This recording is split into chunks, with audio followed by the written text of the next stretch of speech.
A question I've been asked several times by both adults and teenagers is, if God is good, why do bad things happen?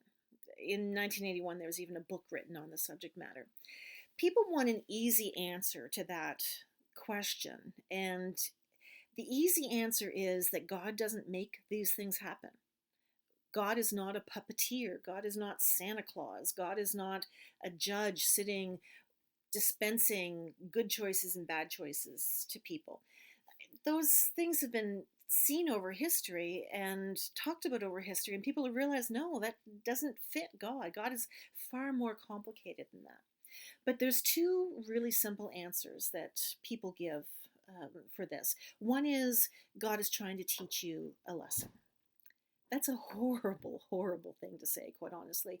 How is your mom having cancer, God teaching her or anybody else a lesson? It doesn't make sense, especially when we know about cancer. It's caused by environmental issues, it's caused by cell mutations, it's caused by all sorts of things, some of them industrialization. And those were decisions that were made 200 years ago in the Industrial Revolution that are now coming back to haunt us.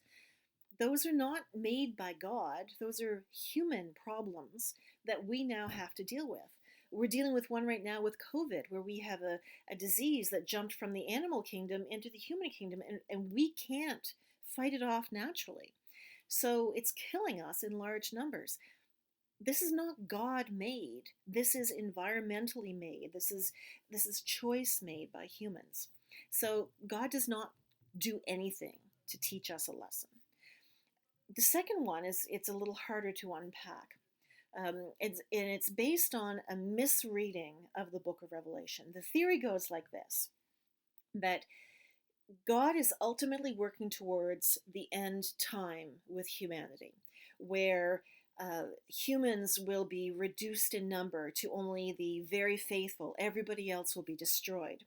So when we see natural disasters, when we see environmental disasters, when we see crashes of the economy, all of that is God moving everything towards the end time faster. So we don't want to stop any of those things. We just want to accept the damage that's going to be done, because that's God getting us closer to the end time, where a select few will be able to be in paradise. Now, it's always curious to me that those select few in paradise are always the ones teaching this version. There's not a lot of analysis in that one. Also, a really, really bad concept, because Jesus told us that God is there for joy and for love and to give us what we need. God is not moving us along. The whole concept of Jesus coming, of resurrection, is that we and God are working together to make this new world where everybody is able to have what they need. So the bottom line is, God is good, but God does not make the bad. The bad happens. That's kind of just part of our human lived experience. But God doesn't create it.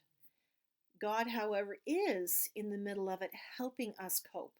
So helping us with patience and with understanding and with compassion, and with consideration. All those things are things that God is helping bring out of us when we're in those bad situations.